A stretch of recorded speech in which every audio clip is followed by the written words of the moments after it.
His name was Kofi Mensah, a black man in his late 30s. His shoulders were broad, his frame powerful, but he carried himself with a quiet, almost defeated resignation. He'd been arrested for loitering near a warehouse, a charge as flimsy as a spiderweb. Yet, in this courtroom, the whispers painted him as a menace, a threat, simply because of the color of his skin. The courtroom doors banged open, and in strode Officer Jason Cole. Tall, imposing, and built like a brick wall, Cole's uniform was so crisp it seemed to crackle with his own self-importance. His eyes, cold and assessing, immediately locked onto Kofi. As he passed the defense table, he leaned in, a sneer on his lips. "Didn't think you'd have the guts to show up, boy," he muttered, his voice a low, mocking growl. Kofi didn't move. He simply blinked slowly, a silent acknowledgement that his silence was more powerful than any retort. The judge, Elena Vance, a stern woman with a perpetual frown, presided over the room. Her gaze settled on Kofi, a cool, judging stare that spoke volumes without a single word. Kofi's lawyer, a young and earnest woman named Maria Sanchez, leaned in. "Just let me do the talking," she whispered, her voice steady despite the tension. "You think they want to hear the truth?" Kofi murmured back, his voice a deep baritone. "From me." The tension in the room wasn't just in the air. It was in the way people sat, leaning forward, their eyes darting between Cole and Kofi. It was in the heavy silence that fell before Cole began his testimony. "When I approached the defendant," Cole began, his voice dripping with authority. He was agitated, belligerent. The kind of man who thinks rules don't apply to him. You never know when people like that will turn violent. The words "people like that" landed in the room with the weight of a sledgehammer. Everyone knew exactly what he meant. Kofi sat perfectly still, his hands clasped so tightly they were bone white. He refused to look at the man who was so casually and hatefully dismantling his character.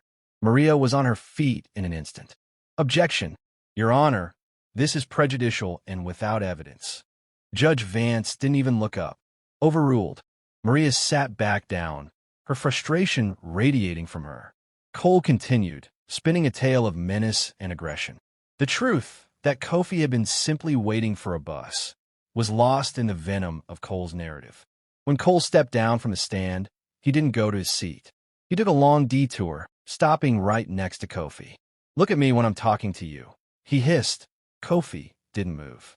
He breathed in for 4 seconds, out for 4. Years of training had taught him that some battles weren't worth fighting head-on. Not yet. Cole couldn't resist. As he passed, his boot shot out, hard and fast, connecting with Kofi's shin under the table. The sound was a soft thud, but the reaction was immediate. A collective gasp rose from the gallery. Maria shot to her feet. "Your Honor, the officer just assaulted my client in open court." "Counsel." Judge Vance's voice was like ice. "Sit down, or I will clear this courtroom." With respect, Maria's voice didn't waver.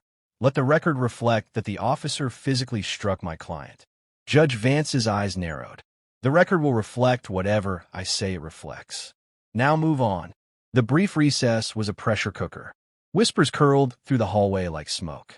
But Cole, who had just stepped back into the courtroom, carried the smug confidence of a man who'd already won. He took the witness stand again, his smirk aimed directly at Kofi. "As I was saying," he began, "the defendant was combative from the start. People like him, they escalate things. It's what they do." But something had shifted. A court clerk, David Jenkins, had slipped out and made a call. Back inside, the room's hushed tension was suddenly shattered by the sharp ring of the clerk's desk phone. Every head turned. The clerk, a woman in her 50s, picked up the receiver.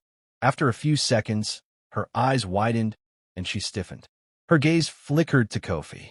"Yes," she said, her voice soft and shaky. "One moment, please."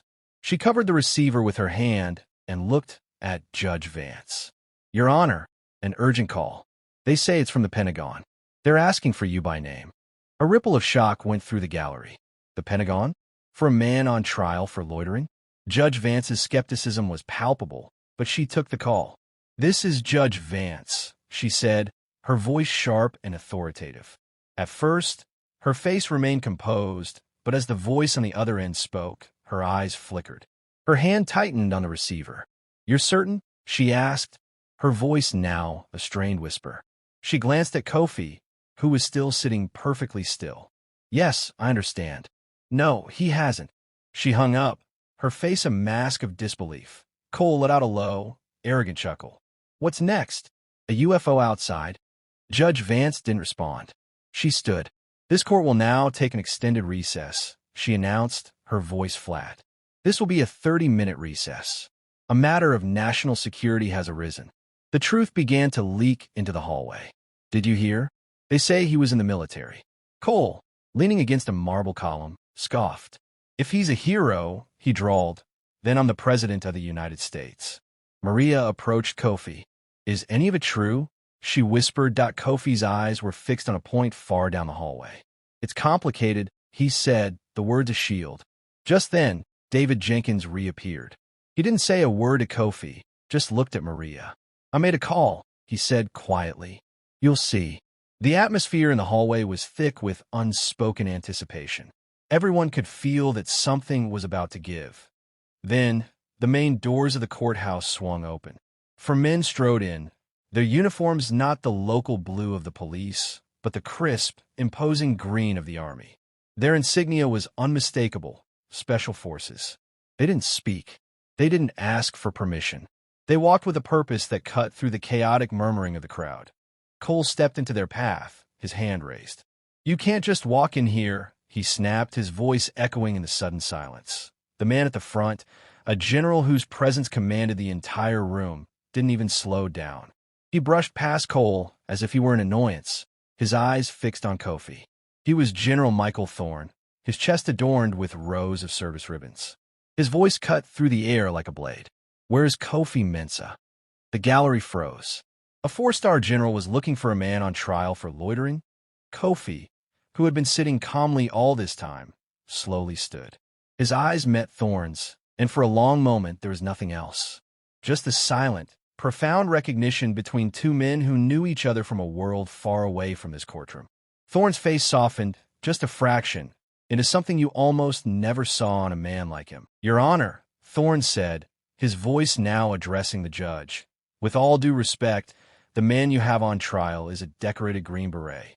A man who led one of the most dangerous hostage rescues in recent history." A collective gasp went through the courtroom. "He went in with 6 men," Thorne continued, "and came out with every single hostage alive. 23 souls. The records were sealed to protect him from the cartels still hunting him." Thorne placed a leather folder on Judge Vance's bench. "This man isn't just a veteran. He is a federally protected witness in a case of national security. Any harm against him is a federal offense." The words hit Cole like a physical blow. His smirk vanished, his face turning ashen. The kick he'd thrown just minutes ago was no longer just misconduct. It was an assault on a federally protected witness.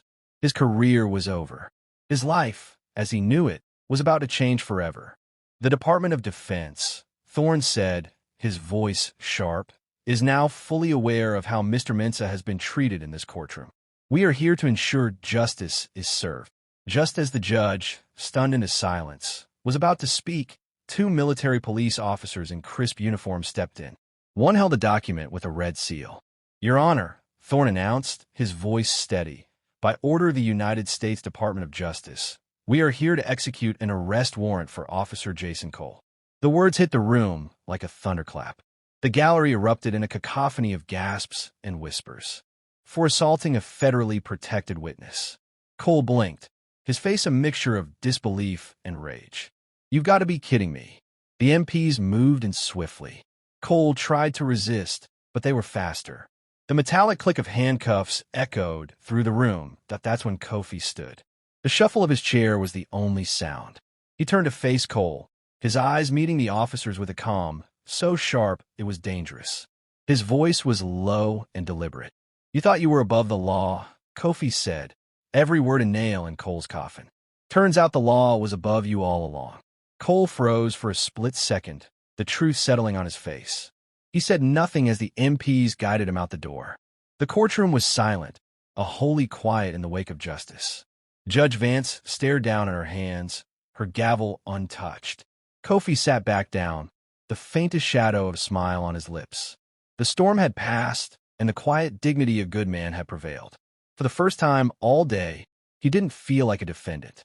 He felt like the one thing he had been all along, a man who had earned his respect, and a black man who had finally seen justice.